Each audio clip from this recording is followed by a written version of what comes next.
Hi friends, welcome back to my channel. Durga Vish ವ್ಲಾಗ್ಗೆ ನಿಮ್ಮೆಲ್ಲರಿಗೂ ಸ್ವಾಗತ. ಆಲೂಗೆಡ್ಡೆ ಬೋಂಡ ರೆಸಿಪಿನ ಇವತ್ತು ನಿಮ್ಮ ಜೊತೆ ಶೇರ್ ಮಾಡ್ತಾ ಇದ್ದೀನಿ. ಈ ರೆಸಿಪಿ ಇಷ್ಟ ಆದರೆ ಪ್ಲೀಸ್ ಒಂದು ಲೈಕ್ ಮಾಡಿ, ಶೇರ್ ಮಾಡಿ ಮತ್ತು ಸಬ್ಸ್ಕ್ರೈಬ್ ಮಾಡಿ. ಯಾರನ್ನೂ ಹೊಸದಾಗಿ ಸಬ್ಸ್ಕ್ರೈಬ್ ಮಾಡ್ಕೊಂಡಿಲ್ಲ ಮಾಡಿ. ಹೇಗೆ ಮಾಡೋದು ಅಂತ ನೋಡ್ಕೊಂಡು ಬರೋಣ. ಒಂದು ಬಾಣಲಿ ತಗೊಳ್ಳೋಣ. ಈಗ ನೋಡಿ, ಇದಕ್ಕೆ ಕಡಲೆ ಹಿಟ್ಟು, ಅಕ್ಕಿ ಹಿಟ್ಟು, ಉಪ್ಪು ಮತ್ತು ಅಚ್ಚ ಖಾರದ ಪುಡಿ, ಸ್ವಲ್ಪ ಒಂದು ಚಿಟಿಕೆ ಸೋಡಾ ಇಷ್ಟನ್ನು ಹಾಕಿ ಬಜ್ಜಿ ಬೋಂಡ ಹಾಕೋ ರೀತಿ ಅದಕ್ಕೆ ಕಲಸಿ ಇಟ್ಕೋಬೇಕು.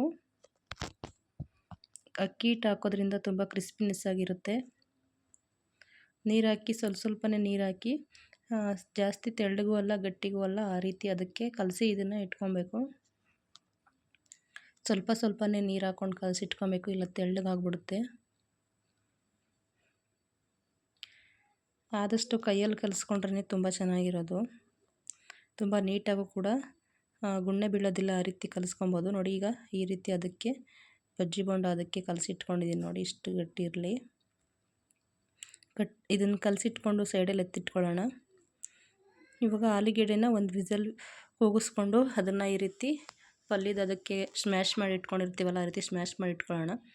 ಈರುಳ್ಳಿ ಮತ್ತು ಹಸಿಮೆಣ್ಸಿನ್ಕಾಯಿ, ಕೊತ್ತಂಬರಿ ಸೊಪ್ಪನ್ನು ಕಟ್ ಮಾಡಿ ಇಟ್ಕೊಂಡಿದ್ದೀನಿ. ಇವಾಗ ಆಲೂಗೆಡ್ಡೆನ ಒಗ್ಗರಣೆ ಮಾಡ್ಕೊಬೇಕು. ಯಾವ ರೀತಿ ಒಗ್ಗರಣೆ ಮಾಡ್ಕೊಳ್ಳೋದು ಅಂತ ನೋಡೋಣ ಬನ್ನಿ.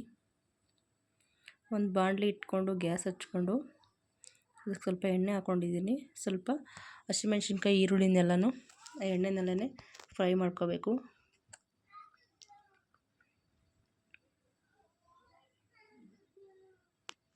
ಈರುಳ್ಳಿ ಸ್ವಲ್ಪ ಜಾಸ್ತಿ ಹಾಕ್ಕೊಂಡ್ರೆ ಚೆನ್ನಾಗಿರುತ್ತೆ ಆಲೂಗೆಡ್ಡೆ ಜೊತೆಯಲ್ಲಿ.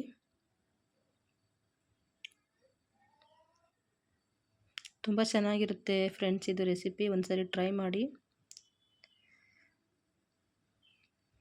ಇವಾಗ ನೋಡಿ, ಬೆನ್ಸಿರೋ ಆಲೂಗೆಡ್ಡೆನ ಹಾಕೋತಾ ಇದ್ದೀನಿ.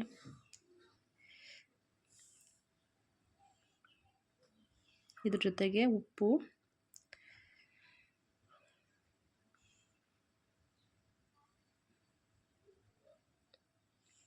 ಕೊತ್ತಂಬರಿ ಮತ್ತು ಪುದೀನ ಎರಡೂ ಹಾಕೋಬೇಕು. ಸ್ವಲ್ಪ ಶುಂಠಿ ಬೆಳ್ಳುಳ್ಳಿ ಪೇಸ್ಟು ಹಾಕೋಬೇಕು ಈರುಳ್ಳಿ ಜೊತೆಯಲ್ಲಿ. ಅದು ವೀಡಿಯೋ ಸ್ಕಿಪ್ಟ್ ಆಗಿದೆ. ಶುಂಠಿ ಬೆಳ್ಳುಳ್ಳಿ ಪೇಸ್ಟ್ ಹಾಕಿದ್ರೇ ತುಂಬ ಚೆನ್ನಾಗಿರೋದು. ಒಂದೇ ಒಂದು ಚಿಟಿಕೆ ಅರಿಶಿನ ಪುಡಿ,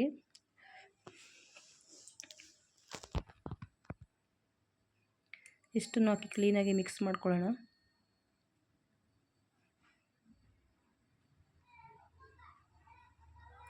ಇದಕ್ಕೆ ಮೇನ್ ಇಂಗ್ರೀಡಿಯೆಂಟ್ಸು ಗರಂ ಮಸಾಲ ಹಾಕಿದ್ರೆ ತುಂಬ ಟೇಸ್ಟಾಗಿರುತ್ತೆ.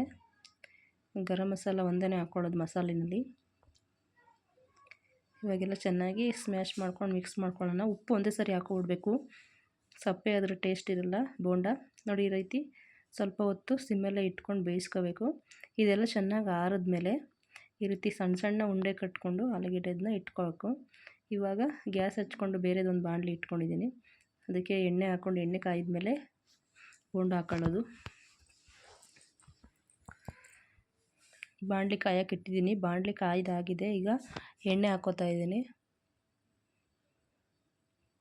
ಎಣ್ಣೆ ಆದಷ್ಟು ಸ್ವಲ್ಪ ಜಾಸ್ತಿನೇ ಹಾಕೋಬೇಕು. ಬೋಂಡ ಚೆನ್ನಾಗಿ ಬೇಯಬೇಕು. ಬೋಂಡ ಮುಳುಗೋ ಅಷ್ಟು ಎಣ್ಣೆನ ಹಾಕೋಬೇಕು.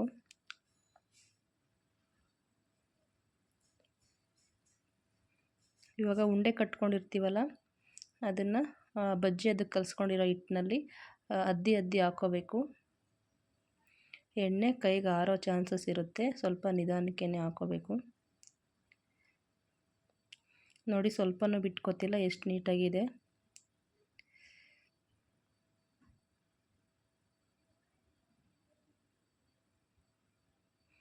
ಆದಷ್ಟು ಸ್ವಲ್ಪ ದಪ್ಪಗೆ ಹಾಕ್ಕೊಳ್ಳಿ, ಚೆನ್ನಾಗಿರುತ್ತೆ.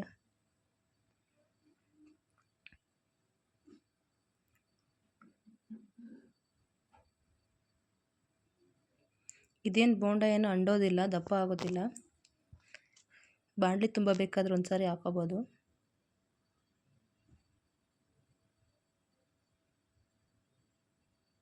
ಈಗ ಎರಡು ಕಡೆನೂ ಈ ಥರ ಬೇಯಿಸ್ಕೊಬೇಕು.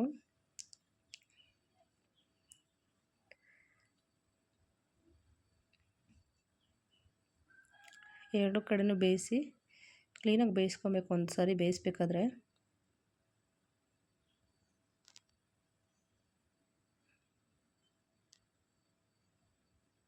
ನೋಡಿ, ಇವಾಗೆಲ್ಲ ಎಣ್ಣೆನೆಲ್ಲ ಸೋರಿಸ್ಕೊಂಡು ಎತ್ತಿಟ್ಕೊತಾ ಇದ್ದೀನಿ.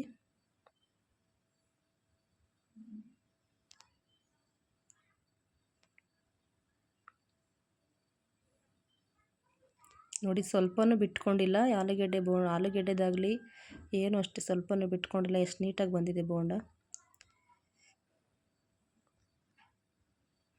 ಇವಾಗ ಇದೇ ಎಣ್ಣೆಗೆ ಇನ್ನೊಂದು ಸ್ವಲ್ಪ ಹಾಕೋದು ತೋರಿಸ್ತಿದ್ದೀನಿ ನೋಡಿ. ನಿಧಾನಕ್ಕೆ ಹಾಕೋಬೇಕು, ಎಣ್ಣೆ ಇರಬೇಕಾದ್ರೆ ಕೈಗೆ ಹಾರುತ್ತೆ.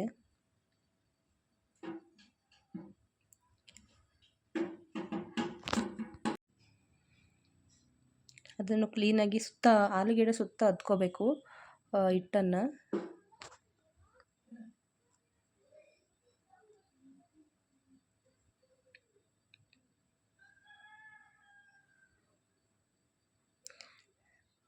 ಸೊ ಈ ಬೋಂಡ ಎತ್ತಿ ಇಟ್ಕೊಳ್ತಿದ್ದಂಗ್ಲೇ ಇದಕ್ಕೆ ಸಣ್ಣದಾಗಿ ಈರುಳ್ಳಿ, ಕ್ಯಾರೆಟು, ಕೊತ್ತಂಬರಿ ಸೊಪ್ಪು ಇಷ್ಟನ್ನು ಸಣ್ಣದಾಗಿ ಹಚ್ಚಿಟ್ಕೋಬೇಕು. ನೋಡಿ ಬೋಂಡನ 2 ಭಾಗ ಮಾಡಿ ನೋಡಿ ಈ ರೀತಿ ಹಾಕ್ಕೊಂಡು ಕ್ಯಾರೆಟು, ಈರುಳ್ಳಿ ಮತ್ತು ಒಂದು ಸ್ವಲ್ಪ ನಿಂಬೆಹಣ್ಣು ಹಾಕ್ಕೊಂಡು ತಿಂದರೆ ತುಂಬ